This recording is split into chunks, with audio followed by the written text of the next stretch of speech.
চলছে চলবে। মালদা দক্ষিণ জেলা বিজেপির ডাকে তেরঙ্গা যাত্রা চলছে চলবে। আমাদের ম্যান পাওয়ার লাগবে না, কয়েকটা ড্রোন ছেড়ে দিলে কেল্লা ফতে। আমার মাটি আমার দেশ, জঙ্গিদের সর্বশেষ। যে ভারতবর্ষ আজকে কোন জায়গায় গেছে, ভারতবর্ষ আজকে পৃথিবীর চতুর্থ অর্থনৈতিক শক্তিশালী দেশ। ভারতবর্ষ আজকে সামরিক শক্তিতে পৃথিবীর মধ্যে তৃতীয় শক্তিশালী দেশ, কিছুদিনের মধ্যেই দ্বিতীয় শক্তিশালী দেশে পরিণত হবে। ভারতবর্ষে যদি এই মশা মাছিরা আমাদের উপরে চোখ তুলে আঙুল তোলে, ভারত বিরোধী শক্তিকে আপনারা উৎসাহিত দেন, তাহলে আপনারা জানবেন স্যাকরার ঠুকটা আর কামারের এক হাত। আপনারা আমাদের ভূখণ্ডে কৃষকদের ধান তুলতে দেবেন না, গবাদি পশুকে তুলে নিয়ে যাবেন। 1.5 কিলোমিটার বর্ডার এলাকাতে ফেন্সিং করতে দেবেন না। ওপারে একটা অবৈধ সরকার তৈরি হয়েছে।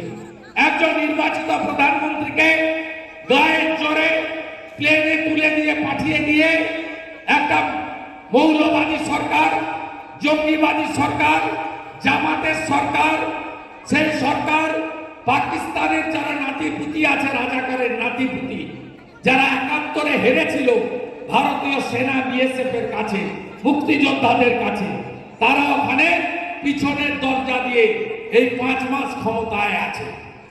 আজকে প্রজাতন্ত্র দিবসের যে প্যারেড দেখেছেন তো, ভারতবর্ষের রাষ্ট্রপতি মহোদয়ের নেতৃত্বে, সিঙ্গাপুরের প্রেসিডেন্টের উপস্থিতিতে, আমাদের দেশের উপরাষ্ট্রপতি প্রধানমন্ত্রীর উপস্থিতিতে দেখেছেন বিমান বাহিনীর কসরত, দেখেছেন F-16, দেখেছেন মিগ, দেখেছেন জাগুয়ার ত্রিশূল তৈরি করেছে আকাশে, দেখেছেন রাফেল উঠতে, দেখেছেন তো।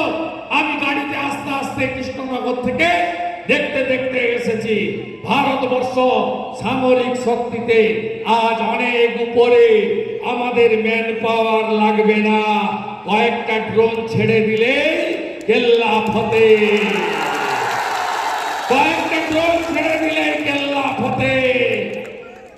আপনাদের আমরা হুঁশিয়ার করে দিয়ে যেতে চাই, জঙ্গি মুক্ত, মৌলবাদী মুক্ত পশ্চিমবঙ্গ আমরা গড়বই।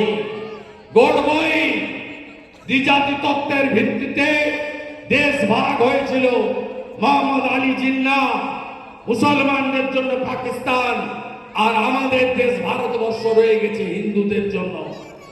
এই পশ্চিমবঙ্গকে এই রাজ্যের মুখ্যমন্ত্রী তার শাসক দলের সাহায্যে আমরা আনসারুল বাংলার হাতে, শিবির হাতে, পিএফআইর হাতে, জামাতের হাতে তুলে দেব না।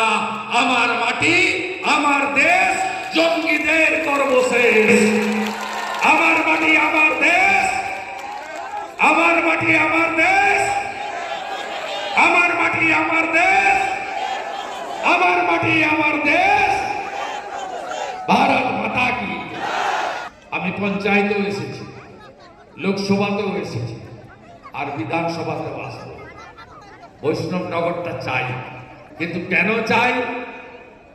কারণ বাংলাটাকে জঙ্গি মুক্ত করতে হবে। মুর্শিদাবাদে আনসারুল বাংলার জঙ্গিরা ধরা পড়ে, 7 শেখ, তার এপিক আছে, তার আধার আছে। তিনি মাদ্রাসা চালান, 3 বার ভোট দিয়ে দিয়েছে তৃণমূলকে। কাশ্মীরের জঙ্গি জাভেদ মুন্সি এই বাংলায় ধরা পড়ে। বাংলাকে বাঁচাতেই হবে, বাঁচাতেই হবে, বাঁচাতেই হবে। মাননীয় মুখ্যমন্ত্রী বর্ডারে আসতে না বলেছিলেন, আমরা সবাই এসেছি। আপনি আমাদের অনুপ্রাণিত করেছেন।